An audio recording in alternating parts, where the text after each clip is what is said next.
ঢাকা ছাড়া যাবে না।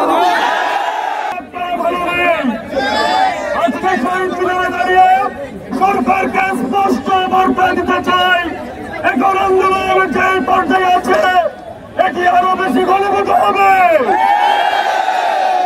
ছাত্র শিক্ষকের যৌথ আন্দোলনে পরিণত হবে। শিক্ষকরা যে আন্দোলন করবেন, যে রুট মার্চ করবেন, যে ব্লকেড কর্মসূচি পালন করবেন, তাদের সন্তানরা সেই মিছিলের সামনেই থাকবে। বলতে চাই, শিক্ষকদেরকে অপমানিত করে, লাঞ্ছিত করে রাস্তায় ফেলে মারার পরে সরকারের সাথে কোন সমঝোতা হবে না।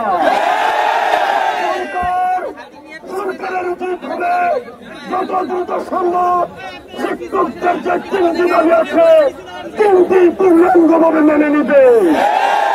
সরকারের পিছনে যাওয়ার বা সামনে আসার কমানোর কোন সুযোগ নয়। আজকে মাত্র তিনটি বিষয় নিয়ে, তিনটি দাবি নিয়ে যে আন্দোলন শুরু হয়েছে সেই আন্দোলন আরো কঠিন থেকে কঠিন হবে। বাংলাদেশের সমস্ত শিক্ষার্থী সমাজ আজকে আমার বাবাদের পাশে, আমার মাদের পাশে, আমার শিক্ষকদের পাশে আছে। আমি সরকারকে বলতে চাই, 5 তারিখের পর থেকে হাজারো যৌক্তিক দাবি আপনারা মেনে নিয়েছেন। আজকে শিক্ষক সমাজ কতদিন ধরে ঢাকায় পড়ে আছে, আপনারা কোথায়? কোথায় সরকারের প্রতিনিধি? ইতিমধ্যে আমাদের শিক্ষকদেরকে যে লাঞ্ছিত করা হয়েছে, অপমানিত করা হয়েছে, তার সুস্পষ্ট ক্ষতিপূরণ দিতে হবে।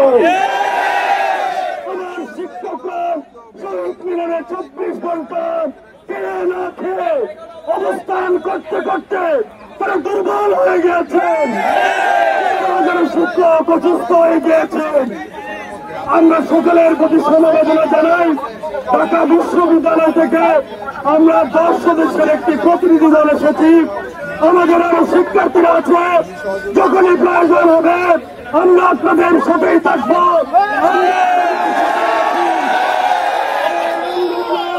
এই সংগ্রামে শিক্ষকরাই বিজয়ী হবেন।